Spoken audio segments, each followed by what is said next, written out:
नमस्कार दोस्तों, Indian technical training centre में आपका स्वागत। आज हम लोग देखेंगे डबल डोर फ्रिज में जितना भी कंपोनेंट लगता है, एक एक कंपोनेंट का क्या नाम है और किसका क्या काम है और कैसे चेक करते हैं। बस इसमें यही चीज देखने वाले हैं। पूरा वायरिंग का डायग्राम का जो वीडियो है वो अलग वीडियो बनाए हुए हैं। अभी इसमें हम लोग समझेंगे एक एक कंपोनेंट चेक करने के बारे में और किसका क्या काम है और कहाँ लगा होता है।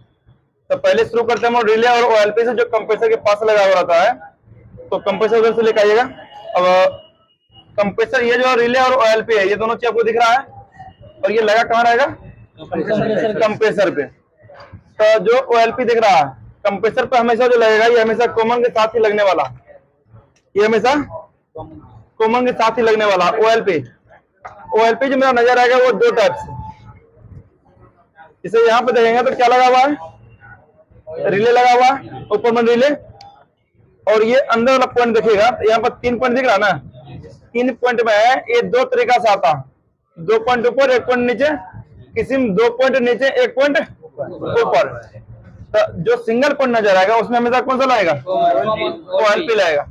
ओएलपी मेरा दो टाइप से आता है। दो टाइप से, एक तो ये वाला ओएलपी नजर आएगा, दूसरा ओएलपी आएगा, एक ये वाला ओएलपी है। और ये वाला जो ओएलपी है, यहाँ पे पावर सप्लाई देंगे और ये वाला पॉइंट कहाँ लाएगा? कॉमन में। और ये बगल में ही चिपका हुआ रहेगा कंप्रेसर में कवर के जरिए।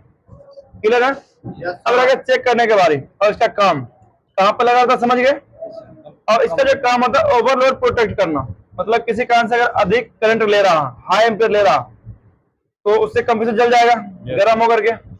तो उसके क्या करेगा, ये बीच में ही कट ऑफ कर देगा, यानी करंट इसको जाना ही नहीं देगा, जिससे कंप्रेसर बंद हो जाएगा। दूसरा चीज, अगर किसी कारण से कंप्रेसर ओवरहीट हो रहा है, एम्पियर सही ले रहा है लेकिन कंप्रेसर बहुत ज्यादा गर्म हो रहा, तो भी कंप्रेसर जल सकता है। इसीलिए ओएलपी जब भी लेता है कंप्रेसर हमेशा चिपका हुआ रहेगा। तो ओवरहीट से भी प्रोटेक्शन दिलाएगा और एकाएक जब ओवर करंट लेगा तो भी प्रोटेक्शन दिलाएगा, नहीं कट ऑफ करने का ये काम करेगा। जब चेक करेंगे तो मल्टीमीटर से कंटिन्यूटी चेक करेंगे।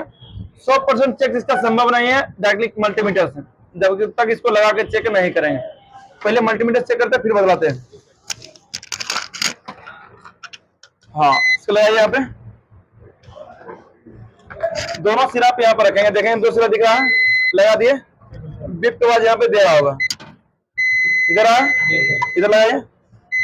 इसका मतलब ऑयल पे क्या है? ये सही है, बिल्कुल नया है और ये सही भी है। लेकिन 100% चेक करना मल्टीमीटर से संभव नहीं है। कारण है अभी हम बिना लोड दे करके चेक कर रहे हैं, और जब इसको लोड देंगे तो हो सकता है कि ये तुरंत कट ऑफ कर दे नॉर्मल एम्पियर पे भी। अभी लोड दिया नहीं ना है, इसलिए 100% चेक इसका संभव नहीं बोलेंगे। यानी 50% तक ये सही है।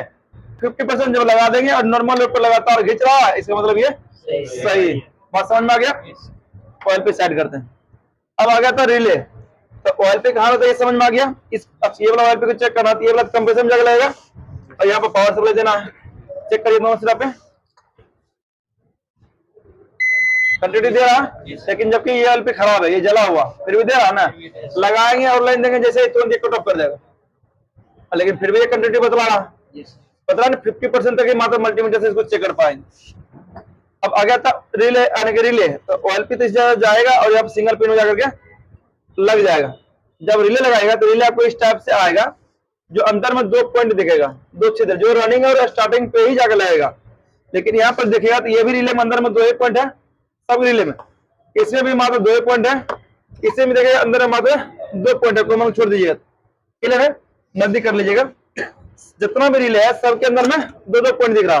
तो ओएलपी लगाने के बाद क्या करना है कि ऊपर से इसको रिले की 2 पॉइंट दिख रहा ना, डायरेक्टली जाकर क्या करेंगे, इसको लगा देंगे। जैसे लगा देंगे तो बस कंफर्म कर। अब जो पावर सप्लाई देने की जब बारी आएगा तो देखना ये कंप्रेसर किस साइड रनिंग है। हाँ, एलजी वाला छोड़ करके, कारण है कि एलजी के सिंगल ड्रम बतलाए थे ना, उसके स्टार्टिंग पे ही पावर सप्लाई दिया जाता, बाकी सबके रनिंग पे। तो आपको इसमें देखना, जब रिले लगाएंगे तो रिले में रनिंग स्टार्टिंग नहीं होता, रनिंग स्टार्टिंग होता है कंप्रेसर में, और कंप्रेसर के हिसाब से हम लोग पावर सप्लाई रिले में देते हैं। रिले लगता कहाँ पे? कंप्रेसर पे, जो रनिंग और स्टार्टिंग के टर्मिनल पे लगेगा। अब यहाँ पे इसे काम क्या रहेगा? स्टार्ट करना है कि नहीं? जैसे कैप्सूलर होता है, एक धक्का देकर उसको चालू करता, एक झटका देकर के। ये सिर्फ शॉट लगाता है जिसको बोलते हैं टर्क। एक झटका देगा और इसको चालू कर देगा। तो रिले चेक कैसे करेंगे, सही है कि नहीं है? इसको भी 50% ही चेक कर पाएंगे। बाहर में सिंगल पिन, इसी में डबल पिन, यहाँ पे देखिएगा तो डबल पिन, इसमें सिंगल पिन और इसमें सिंगल पिन, इसमें 3 पिन दिख रहा है रिले में। तो 1 रहे, 2 रहे, 3 रहे, 4 पिन रहे, मैक्सिमम ये 6 टाइप का था। Single pin left side, single pin right side और single double right single left, इस तरह से करके अलग अलग 6 टाइप का आएगा। 6 टाइप का पूरा थ्योरी में बतलाया हुआ है बोर्ड पे समझा करके। चेक करने की जो बारी रहेगा ये 2 भाग में बटा हुआ रहेगा। 2 भाग में क्या, पहले अंदर पॉइंट समझिए, ये दोनों पॉइंट दिख रहा है, इस दोनों पॉइंट में जब चेक करेंगे अंदर वाला दोनों पॉइंट पे तो कुछ ना कुछ मान हमेशा बतलाएगा। चेक करिए कितना मान बतलाना चाहिए नॉर्मली, 20 से 50 ओम के बीच में दे रहा है, यहाँ तो सही बतला रहा है। अब बाहर देखेंगे, ये जो इस वाला पॉइंट के सामना सामने दिख रहा है ये वाला पॉइंट, तो यहाँ पे देखिएगा तो इस वाला पॉइंट और ये वाला पॉइंट दोनों एक ही होता है। ये दोनों पॉइंट के बीच में मान दिखला रहा था, लेकिन जब इस पॉइंट में इस पॉइंट में देखेंगे 0 या 1 दिखलाएगा, यानी ये दोनों पॉइंट डायरेक्ट जुड़ा हुआ, जबकि ये दोनों पॉइंट के बीच में आपस में एक अर्धचालक पदार्थ होता है, समझे। हाँ, उस तरह से वो क्या था, बीच में रेजिस्टेंस पैदा करता थोड़ा सा। यहाँ पे और यहाँ पे चेक करिए,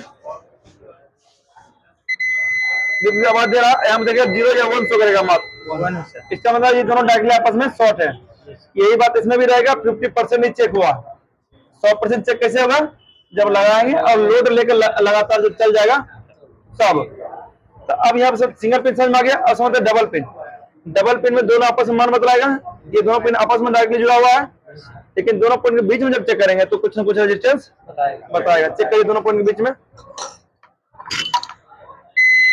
दे रहा है, साथ में देखिएगा लगभग 30 ओम दे रहा है, और अंदर में देखिए वही 30 ओम देगा, ठीक है। और जब ये दोनों चेक करेंगे तो बीप के बाद देगा, यानी कि दोनों बराबर बराबर देगा, इसका मतलब दोनों पॉइंट क्या है, एक है। ये हो गया सिंगल रिले। अब ओएलपी और रिले साथ में आता, ओएलपी रिले साथ में आता, तो ओएलपी एक वाला रिले बतलाया हुआ है, ओएलपी का अलग कर देते हैं, रिले को अलग कर देते हैं, सिंगल सिंगल रिले आइए और ओएलपी है, इस ओएलपी को भी अलग कर दिए। अब बताइए ओएलपी रिले साथ में, ये 3 पिन वाला रिले है, तो बतलाए थे जो 2 पिन एक लाइन में है वो दोनों पिन क्या होता है, एक ही होता, आपस में कनेक्ट होता। तो चेक करिए, देखिए मालूम पड़ेगा 0 या 1 दीजिए, ठीक है। और वही साइड में जब चेक करेंगे तो कुछ ना कुछ रेजिस्टेंस मान बताएगा। 50 प्लस जाएगा तो बिप नहीं देगा, सिर्फ मान देगा। 50 से नीचे रहेगा तो बिप के साथ में मान देगा, मतलब मान दे रहा है, इसका मतलब ये पूरा खराब है। 50% सही है, लोड लेके चल गया तो बिल्कुल सही है, क्लियर है ना। जब आप फ्रिज वाला काम करेंगे तो हमेशा यही करना है कि हमेशा रिले और ओएलपी नया रखना है, नया लगा करके ही चेक करना, कारण इसमें भी कभी भी संभव 100% चेक नहीं कर पाइएगा। और ओएलपी के बारे में आ गया तो ओएलपी देखिएगा अंदर में 2 पिन रिले चेक कर लिए, ओएलपी है तो ओएलपी इधर रखेंगे और सिंगल पिन इधर रखेंगे। चेक करिए, एक इधर रखिए अंदर में और एक बाहर दे रहा है, इसका मतलब ये सही है, फिर लगाने के बाद मालूम पड़ेगा सही है कि नहीं। ये तो हो गया। कंप्रेसर का तीनों मान बताना चाहिए, कॉमन स्टार्टिंग सही है कि नहीं, ये तो पहले से मालूम है। तीनों मान चेक करेंगे, तीनों मान बता रहा है, इसका मतलब सही है। उसके बाद इसका रिले सही होना चाहिए, ओएलपी सही होना चाहिए, सही पावर सप्लाई होना चाहिए, सही कनेक्शन होना चाहिए, ये सब कुछ सही है। अगर कैपेसिटर लगने के बाद कैपेसिटर लगा देंगे 4 से 10 माइक्रोफैराड, ये सब कुछ सही है। पावर सप्लाई ऑन करेंगे, उसके बाद अगर सही होगा तो चालू हो जाएगा। चालू होने के बाद अगर पंपिंग प्रेशर सही है तो 100% कंप्रेसर सही है। अब इसको हटाइए, यहाँ कंप्रेसर उठा लीजिए, चलिए। अब इसके बाद आता है कि रिले वाले के बाद हम लोग थर्मोस्टेट, मान लीजिए फ्रिज के अंदर जाते हैं तब, ठीक है। तो थर्मोस्टेट यहाँ पे दिख रहा है, यहाँ पे घुमाने वाला रहेगा और ये पुश बटन रहेगा, दिख रहा नहीं ये वाला पॉइंट, इस तरह से कि दबाते हैं तो अंदर वही दोनों पॉइंट को डिस्कनेक्ट करने का काम करता है, इसको बोलते हैं डिफ्रॉस्ट बटन। और ये जो घुमाने वाला है ये होता है मेरा टेम्परेचर सेटिंग, 1 से लेकर 5, 1 से लेकर 10, 1 से लेकर 1 से 9, 1 से 7, ये वाला हाई मीडियम लो, हाँ लिखा हुआ रहेगा बाहर स्टिकर पे। अब मेनली चेक करना है -5 डिग्री सेल्सियस पे क्या हुआ, ये मतलब माइनस में ये ऑफ हो जाएगा, -5 से लेकर -15 के बीच में, और प्लस टेम्परेचर पे ये ऑन रहेगा। ऑन होने का मतलब है यहाँ पे कंटिन्यूटी बतलाएगा, ऑफ होने का मतलब है यहाँ पे कंटिन्यूटी नहीं बतलाएगा। हाँ, किसी भी अगर क्या बोलते कंपोनेंट के बारे में जब बोलेंगे ऑन तो समझ लीजिए कंटिन्यूटी बतलाएगा, जब बोलेंगे ऑफ इसका मतलब कंटिन्यूटी नहीं बताएगा। चेक करिए यहाँ पे, ये बताना चाहिए। चलिए कंटिन्यूटी पे सेट करिए, ठीक है। नहीं बता रहा, इसका मतलब ये खराब है। इसको कब नहीं बताना चाहिए? जब इसको बर्फ में डाल देंगे इसी कैपिलरी को, तब नहीं बताना चाहिए। क्लियर है? अब इसको अलग कर लीजिए। अब उसके बाद जो होता है टाइमर, है कि नहीं? टाइमर को लास्ट में समझेंगे, कारण इसमें टाइम थोड़ा सा अधिक लगेगा टाइमर समझने में। इसको सबसे लास्ट में समझेंगे, उसके बाद हम लोग चलते हैं बायोमीटर, थर्मल फ्यूज और हीटर। तो टाइमर को पहले साइड में रखते हैं, इसको साइड में रखिए। अब पहले सिंगल बायोमीटर लाइए। सिंगल बायोमीटर कौन सा है? एक ये वाला है और एक ये वाला। फिर एक में आता है सिंगल बायोमीटर और थर्मल फ्यूज साथ में, एक वो वाला ये रहेगा। पहले सिंगल समझिए। एक बायोमीटर है जो बायोमीटर थर्मोस्टेट स्विच, इसका पूरा नाम यही होता है। काम क्या होता है? हीटर को कंट्रोल करना, टाइमर को ऑन ऑफ कराना। -5 डिग्री सेल्सियस पे क्या होगा? ये ऑन होगा, तब जाके हीटर को ये चालू करेगा। 8 घंटा बाद जब टाइमर लेन देगा इसको, तब। और जब ऑन रहेगा तो कंटिन्यूटी बतलाएगा। और ऑन कब होगा? तो -5 डिग्री सेल्सियस के बाद। प्लस में ये ऑन रहेगा, ऑफ रहेगा। हाँ, प्लस में आएगा जैसे ही टिका हुआ ऑफ हो जाएगा। तो अभी जो टेम्परेचर है 20-25 डिग्री सेल्सियस रूम का, तो इधर बर्फ में रखे नहीं है, ये ऑन बतलाएगा कि ऑफ बतलाएगा? बताएगा। चेक करिए, कुछ नहीं बता रहा है, सही है? इसे मतलब इसको साइड करें। इसको जब बर्फ में डाल देंगे तो बीप की आवाज देना शुरू कर देगा। कल जब आप लोग आएगा तो इसको क्या करेगा? सिंगल फ्रिज वाला में फ्रिज में डाल दीजिएगा और फ्रिज में डाल करके 1 घंटा छोड़ दीजिएगा। 1 घंटा बाद इसको निकाल करके मल्टीमीटर चेक करिएगा, पक्का ये बीप की आवाज देना शुरू कर देगा। बस गेट को बार बार बंद चालू मत करेगा। एक ये हो गया। इसी का दूसरा टाइप आता है एक बायोमेटल इस टाइप से, जो कूलिंग कॉइल में जाकर के ये वाला फंसा हुआ रहेगा इस तरह जाकर के। इसको चेक करेंगे तो ये बीप की आवाज देगा या नहीं देगा? है समान एक ही चीज, बस बनावट अलग है। चेक करिए, कुछ भी नहीं दे रहा, इसका मतलब सही है। 50%। जब इसको बर्फ में डालेंगे तो ऑन होना चाहिए, तो 100% चेक हो गया। इसको अलग करते। इसी का एक अलग आता है, एक ही में सेट बायोमीटर देख लिए। थर्मल फ्यूज का सिंगल वाला, ये वाला। चलिए, ये क्या चाहिए? Thermal fuse.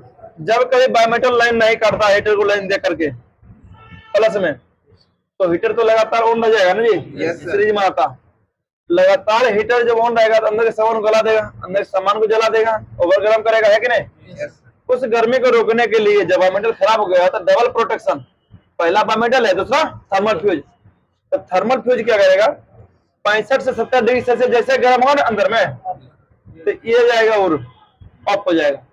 जैसे ऑफ हो गया इसका मतलब अब जो है हीटर को लेने नहीं जाएगा। जैसे हीटर को लेने नहीं जाएगा, अब टाइमर भी उधर से लाइन काट के जब नहीं करेगा दोनों, उसके बाद ना ठंडा करेगा ना गर्म करेगा। तो सेफ्टी तो कम से कम हुआ ना जी। अंदर सामान जलने से बच गया कि थर्मल फ्यूज कम होता, ओवर हीटिंग से प्रोटेक्शन। उसके बाद अगर ये भी ऑफ नहीं होता है तो हीटर गर्म करते करते अंदर सामान को जलाएगा ही, साथ में खुद वो जल जाएगा। जिसमें उसका टायर बीच में ब्रेक कर गया, वो क्या होगा? खराब। यानी अगर इसको हम कंटिन्यूटी मल्टीमीटर से भी चेक करें तो बतलाएगा। हाँ, कारण अभी रूम का टेम्परेचर 65 डिग्री सेल्सियस से कम है, बता रहा है। इसका मतलब ये अभी सही है। अब आता है इसी में बायोमेटल और थर्मल फ्यूज एक साथ।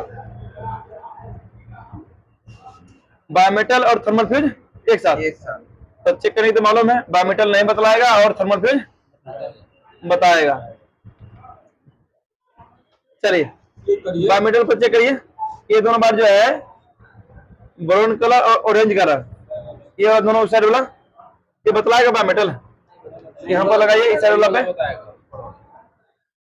नहीं बता रहा, ठीक है। ऊपर वाला थर्मल फ्यूज बता रहा है। हाँ, ये दोनों बीप दे रहा है, ये दोनों नहीं दे रहा है। इसके मतलब ये दोनों क्या है? अभी सही है, बायोमेटल नहीं देना चाहिए और ये देना चाहिए। उसी तरह ये भी है, एक ही बायोमेटल और थर्मल फ्यूज साथ में, यानी कॉम्बो है ये। जब खराब एक भी होगा दोनों को चेंज करना पड़ेगा। चेक करने तरीका वही रहेगा। अब आता है हीटर। यहाँ पे हीटर आ गया। हीटर क्या करेंगे? पहले रेजिस्टेंस चेक करेंगे। तो रेजिस्टेंस बताना चाहिए, कारण एक कॉइल इधर शुरू हुआ और कॉइल लपेटते हुए लास्ट में निकल जाता है। जब एक ही कॉल है इसका मतलब रेजिस्टेंस तो बतलाना चाहिए ना। और रेजिस्टेंस बतलाएगा, और रेजिस्टेंस में बता रहा 220 वोल्ट इसे देने पर क्या भाई जल जाएगा सर। ये मल्टीमीटर से लाइन चला नहीं रहा है, इसका रेजिस्टेंस चेक करिए। 292। Yes sir. लगभग 200 से अगर 500 ओम के बीच में रेजिस्टेंस है। अभी लाइन देगा इसमें, ये गर्म करना शुरू कर दे, काफी हेवी हीटर होता। ये भी वही हीटर ही है, इसको ग्लास हीटर बोलते हैं। एक आता है रॉड हीटर, एक आता है स्टील वाला आता है, वो भी अलग अलग आता है। ये भी मानो तो आएगा तो समझिएगा सही है, नहीं तो खराब है। आगे आता है पंखा, ये रहता है। अब पंखा में क्या है, इसमें सिर्फ 2 बार निकलेगा, इसमें रनिंग स्टार्टिंग कॉमन नहीं होता है, सिर्फ रनिंग वाइंडिंग होता है। उसका स्टेटर ये है, छोटा सा तो वाइंडिंग होता है इसके अंदर में, समझे। अब यहाँ क्या 2 पॉइंट दिख रहा है, इस दोनों पॉइंट पर रेजिस्टेंस बताना चाहिए, हाथ से घुमाने पर फ्री घूमना चाहिए, 220 वोल्ट एसी देने पर बिल्कुल फ्री चलना चाहिए। रेजिस्टेंस अभी चेक कर लेते हैं, लाइन देने के लिए सबको मालूम है 220 दे दीजिएगा। चेक करिए, मान दे रहा 332 ओम, इसका मतलब मान दे रहा है, इसका मतलब लेवल इसका अंदर का बाइंडिंग पूरा पूरा सही है। बस लाइन देंगे तो बिल्कुल घूमना चाहिए, कारण फ्री ऐसे घूम ही रहा है, बस लाइन देंगे प्रॉपर 100% घूमना चाहिए। घूम रहा है इसका मतलब ये सही है। अब आता है आपका लास्ट कारण, डबल डोर में जितना भी सामान था वो सबके सब चेक हो गया। अब लास्ट बचता आपका टाइमर। एक बच्चा हुआ रह गया डोर स्विच, ये ना बल्ब में कोई दिक्कत होगा नहीं, डोर स्विच भी दिखलाते हैं, उसमें लगे निकाल के लाइए, अंदर मंगवाएगा प्लास्टिक होगा, उसको लेके दीजिए। अब आगे हम लोग क्या करेंगे कि पूरा टाइमर चेक करेंगे। अब टाइमर में देखेंगे तो इसमें 4 पिन आता। अब यहाँ पर क्या करिए, टाइमर में कितना पिन, 4 पिन, सभी टाइमर चेक करने का तरीका वही रहेगा। अब यहाँ 4 पिन देखेंगे तो कलर कोड तक लिखा हुआ रहेगा और नंबरिंग भी दिया हुआ रहेगा। कितना नंबर लिखा हुआ, 4 3 2 और 1, साथ में पिंक लिखा हुआ है, रेड ब्राउन और ब्राउन ब्लू, क्लियर है, सब कुछ लिखा हुआ। और जब फ्रिज में देखिएगा तो जैक टू जैक यहाँ पर लगा हुआ रहेगा, बस समझे, कहीं वायरिंग करने की जरूरत नहीं पड़ेगा, जो बाहर खोलेगा सबके कलर कोड तो कलर कोड रहेगा, और डायरेक्टली ले जाइएगा और डायरेक्टली लगा देंगे, ठीक है ना। अब इसका मान चेक करेंगे, मान के क्या बोलते हैं, मल्टीमीटर चेक करेंगे। मल्टीमीटर चेक करने के लिए भी 100% चेक यहाँ पर नहीं कर पाइएगा जब तक टाइम हाउस में लगाया नहीं। पहले ये कंफर्म करेंगे इसमें इनपुट कौन सा होता, 3 नंबर, जिस पॉइंट पर से बारी बारी से 2 नंबर 4 नंबर पिन पर कट ऑफ करे, या एक पॉइंट पर से बारी बारी बचे हुए 2 पॉइंट पर बारी बारी कट ऑफ करे, इसका मतलब वो क्या रहेगा, कॉमन पॉइंट इनपुट, यानी कि टाइमर का कॉमन पॉइंट होता है वो 3 नंबर होता है जो बीच में दिया गया। 3 नंबर पिन पर रखिए, एक लीड को रख दिए।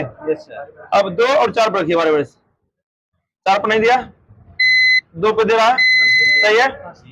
अभी हमको मालूम कैसे पड़ेगा कि जो 2 और 4 है, 2 वाला कंप्रेसर है या 4 वाला कंप्रेसर है, तो 3 पर से 2 पर या 4 पर जिस पे अधिक देर तक कंटिन्यूटी बतलाएगा वो मेरा किसके लिए रहेगा, कंप्रेसर के लिए, और जिस पे कुछ सेकंड के लिए बतलाएगा वो मेरा बायोमेटल हीटर के लिए, क्लियर है। तो उसको मालूम कैसे पड़ेगा कितना देर के लिए है, इसके पीछे हम घुमाने वाला एक नोब दिया गया जो अंदर के पूरा मैकेनिकल सिस्टम घुमाने का काम करता। तो पकड़िए इसको, 3 अभी 3 और 2 पर दे रहा ना, तो 3 और 2 पर रखिए, दे रहा है तो बढ़िया से पकड़िए, एक आप पकड़िए, इधर से पकड़िए, हाँ एक इधर से हटाइए, 2 नंबर पिन पे, 3 पिन पे और 4 पे, 2 पे दे रहा है। अब इसको हम लोग सटाक रखिए, अब इसको हम लोग घुमाने वाले हैं, सटाक रखिए बढ़िया से टाइट करके, दे रहा हूँ आवाज, घुमाते जा रहा है, कट कट का आवाज कर रहा। देखिए जोर से आवाज करेगा जब ये 8 घंटा टाइमिंग पूरा कर लेता है ना, कट का आवाज करेगा।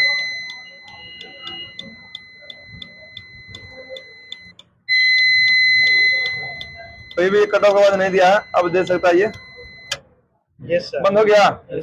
इसका मतलब ये 8 घंटा ये पूरा कंप्लीट कर लिया। जैसे 8 घंटा पूरा होगा, अब क्या बताया, हीटर को चालू करेगा, यानी कि जब अधिक देर तक दिखेगा तो इसमें अधिक देर तक लाइन किस पे रहा, दो नंबर 3 और 2 पे 3 नंबर तो इनपुट हो गया, इसके बाद 2 नंबर पिन क्या हुआ? आउटपुट हो गया। आउटपुट तो हुआ, लेकिन कंप्रेसर का आउटपुट हो गया, कंप्रेसर और फैन मोटर। इसका मतलब यहाँ पर 2 नंबर को जो पिन है ये कंप्रेसर के लिए जा रहा है और 4 नंबर पिन 4 नंबर इधर आ गया, वो बायोमेटल हीटर के लिए। ठीक है, तो अब देखिए 4 नंबर पिन पर लेना है। यस सर, और अभी फौज यस सर, 4 पा गया। देखिए फिर हल्का से भी घुमाए हैं, तो यहाँ पर क्या होगा? हो जाएगा। कट ऑफ का आवाज देगा। हाँ सर, अब देखिए इधर आ गया, अब दे रहा है।